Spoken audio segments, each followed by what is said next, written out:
আজকে আমি বানাতে যাচ্ছি মোরলা মাছের রেসিপি। এখানে নিয়ে নিলাম মোরলা মাছ, এগুলোকে এবার কেটে নেব। এগুলো কাটা হয়ে গেছে, ধুয়েও নিলাম। এবার নুন হলুদ মাখিয়ে নেব। এবার দিয়ে দিচ্ছি হলুদের গুঁড়ো, দিচ্ছি নুন, দিয়ে দিচ্ছি লেবুর রস, দিয়ে দিচ্ছি 1 চামচের মতন সরিষার তেল। মাছগুলো ভালোভাবে মেখে নেব। এবার মাছগুলোতে ভালোভাবে সব কিছু দিয়ে মাখা হয়ে গেছে। এবার ভেজে কড়াই বসিয়ে দিয়েছি, কড়াই গরম হয়ে গিয়েছে, দিয়ে দিচ্ছি সরষের তেল। এবার তেলটা গরম হয়ে গেলে মাছগুলো ভেজে নেব।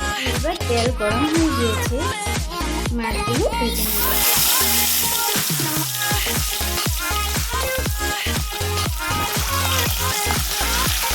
এবার মাছটা ভাজা হয়ে গেছে, আরেকটা সাইড ভেজে নিচ্ছি। মাছগুলোকে পাল্টে দেবো। এবার মাছটা ভাজা হয়ে গেছে, তুলে নিচ্ছি। এবার মাছগুলো ভাজা হয়ে গেছে। এইবার মাছ ভেজেছিলাম ওই তেলেই দিয়ে দিচ্ছি কালো জিরে। জিরেটার থেকে একটু গন্ধ বের হয়ে এসেছে ভাজা ভাজা। এবার দিয়ে দিচ্ছি পেঁয়াজ। পেঁয়াজগুলো দিয়ে ভালোভাবে ভেজে নেব।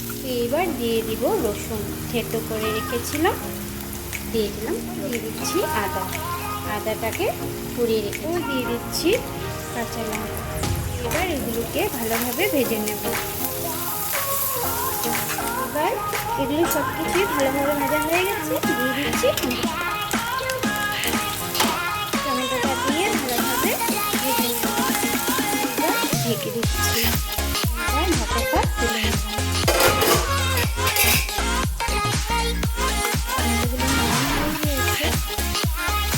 এবার দিয়ে দেব জিরে মশলা। এখানে নিয়ে নিয়েছি 1 চামচ হলুদের গুঁড়ো, 1 চামচ জিরে গুঁড়ো, 1 চামচ ধনে গুঁড়ো, 1 চামচ লঙ্কা গুঁড়ো, আর স্বাদ মতন চিনি, আর দিয়ে দিলাম এখানে 2 চামচ নুন। এবার সব একসাথে, এবার এগুলোকে সব কিছু দিয়ে মিশিয়ে নেব। এইবার এগুলোকে ভালোভাবে ভেজে নেব। ভাজা গন্ধ বের হয়ে আসলে আমরা জল দিয়ে দেব। মশলাটা ভাজা হয়ে গেছে, এইবার দিয়ে দিচ্ছি জল।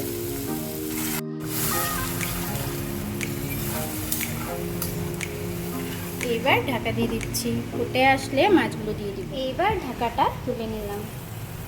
ঝোলটা ফুটে এসেছে, দিয়ে দিব এর মধ্যে মাছগুলো।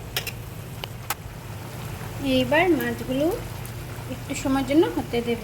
এবার ঢেকে দিচ্ছি। এবার ঢাকাটা তুলে নিলাম। মাছ হয়ে গেছে, এবার নামিয়ে নেব। মাছের মধ্যে নুন একটু কম হয়েছিল, তার জন্য আমি 1 চামচ নুন আবার অ্যাড করেছি। আপনারা আপনাদের স্বাদ মতন নুন দেবেন। আজকে আমাদের মোরলা মাছের রেসিপি রেডি। আপনারা এইভাবে বানিয়ে খেয়ে দেখবেন, অনেক ভালো লাগবে।